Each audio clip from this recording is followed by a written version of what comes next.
Welcome student. NCERT math class 11 lesson 1 समुच्चय sets. तो समुच्चय का मतलब होता है समूह, एक ऐसा समूह जिसको परिभाषित किया जा सके।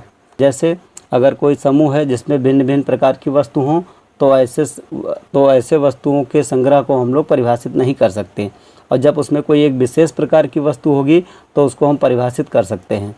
जैसे मान लेते हैं कि अंग्रेजी वर्णमाला के स्वरों का समुच्चय, प्राकृतिक संख्याओं का समुच्चय और सम संख्याओं का समुच्चय। तो ऐसे मतलब जिसको हम परिभाषित कर सकते हैं, ऐसे समूहों को हम लोग समुच्चय कहते हैं। तो इसका मतलब अब हम लोग समुच्चय की परिभाषा देखते हैं। तो समुच्चय जो होता है वो भिन्न भिन्न वस्तुओं का सुपरिभाषित संग्रह, वेल डिफाइंड कलेक्शन होता है, जिसको हम समुच्चय कहते हैं।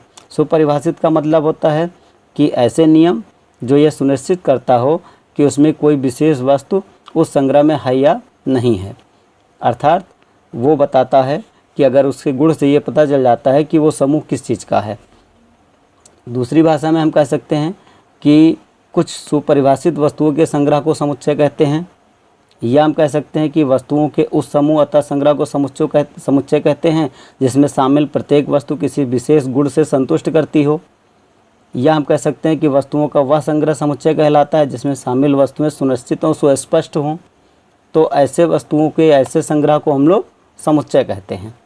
अब समुच्चय से रिलेटेड आपको कुछ बताते हैं कि समुच्चय, अगर कोई समुच्चय है तो उसको हम लोग कैसे लिखते हैं, क्या क्या उसमें अवयव होते हैं, कौन से उसमें तत्व होते हैं। ये एक समुच्चय है जिसमें दिया हुआ है अवयव AEIOU, AEIOU। अब आपको पता होगा कि AEIOU क्या है, ये अंग्रेजी वर्णमाला के स्वर हैं। तो चूंकि ये अंग्रेजी वर्णमाला के स्वर हैं तो इनके समूह को एक हम लोग समुच्चय कहलाता है, क्योंकि इसमें एक विशेष गुण है कि ये अंग्रेजी वर्णमाला के स्वर हैं। तो सबसे पहले आप नंबर 1 जानिए कि अगर कोई समुच्चय है तो उस समुच्चय के संग्रह को हमेशा समुच्चय जो लिखा जाएगा वो अंग्रेजी वर्णमाला के बड़े अक्षर से लिखा जाएगा, कैपिटल लेटर से। नंबर 2 कि समुच्चय की वस्तुओं को समुच्चय का अवयव कहते हैं या सदस्य कहते हैं। मतलब जो समुच्चय जिन वस्तुओं को होगा वो सारे उसके क्या कहलाएंगे, सदस्य या अवयव कहलाएंगे। और सदस्यों या अवयव को हम लोग अंग्रेजी वर्णमाला के छोटे अक्षर मतलब स्मॉल लेटर से निरूपित करते हैं। जैसा कि आपने देखा यहाँ पे कि AEIOU क्या है, एक स्मॉल लेटर में लिखा गया है, तो ये हम लोग अवयव को स्मॉल लेटर में लिखते हैं। तीसरी बात, समुच्चय के किसी अवयव को समुच्चय में दर्शाने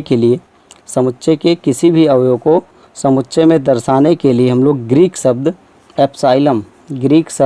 एप्साइलम का उपयोग करते हैं, जिसका अर्थ होता है संबंधित है या बिलोंग टू। इसको पढ़ते हैं बिलोंग टू या संबंधित है। और ये ग्रीक शब्द होता है जिसको बोलते हैं एप्साइलम। इसका मतलब क्या होता है कि जैसे यहाँ पे AEIOU क्या है, समुच्चय का अवयव है, तो अगर हम A की बात करें तो लिख सकते हैं A बिलोंग टू समुच्चय A। मतलब A जो है वो कैपिटल A का एक अवयव है, मतलब स्मॉल a किसका है, समुच्चय A का एक अवयव है। अगर मान लेते हैं जैसे E है तो हम लिख सकते हैं E बिलोंग टू A।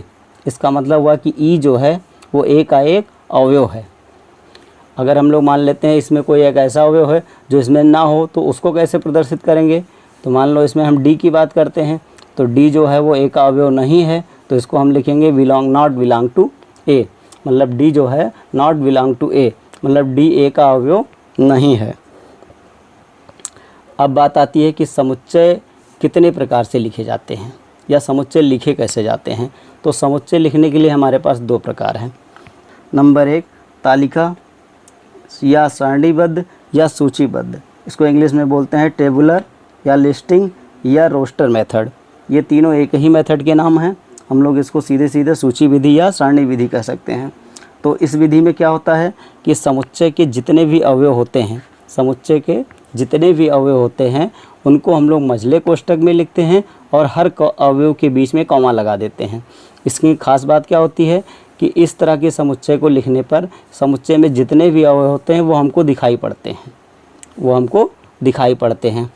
दूसरी विधि आपकी है गुण विधि है अथवा समुच्चय निर्माण विधि है, जिसको इंग्लिश में बोलते हैं प्रॉपर्टी मेथड और सेट बिल्डर मेथड।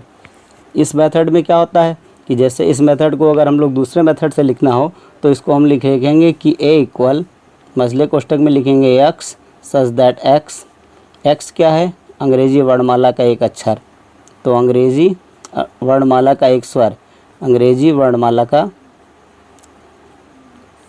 का एक स्वर है। अब इसको ध्यान से समझिए कि इस मेथड को हम लोग बोलते हैं समुच्चय निर्माण विधि और इस मेथड को हम लोग बोलते हैं सारणी विधि। सारणी विधि में क्या होता था कि सारे अवयव हमें दिखाई पड़ते थे। इस विधि में कोई अवयव हमें दिखाई नहीं पड़ रहा है, सिर्फ उसकी गुण के बारे में पता है।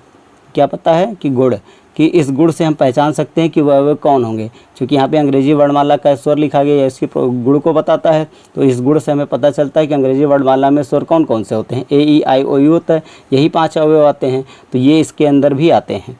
तो यहाँ पे क्या लिखा जाता है कि इस मेथड को लिखने के लिए हम लोग जो दूसरे मेथड से होता है, मतलब जिसको हम लोग समुच्चय निर्माण विधि कहते हैं, इसमें सबसे पहले क्या कहते हैं कि मझले कोष्ठक में एक चर लेते हैं x। वो x क्या करता है, पूरे समुच्चय के अवयव को प्रदर्शित करता है। फिर उसके बगल में हम लोग क्या लिखते हैं, उसके बगल में एक कॉमन गुण लिखते हैं, कॉमन गुण लिखते हैं जो उस समूह के प्रत्येक अवयव का एक गुण होता है, जिससे हम उससे पहचान सकें कि उसमें कौन से अवयव आते हैं।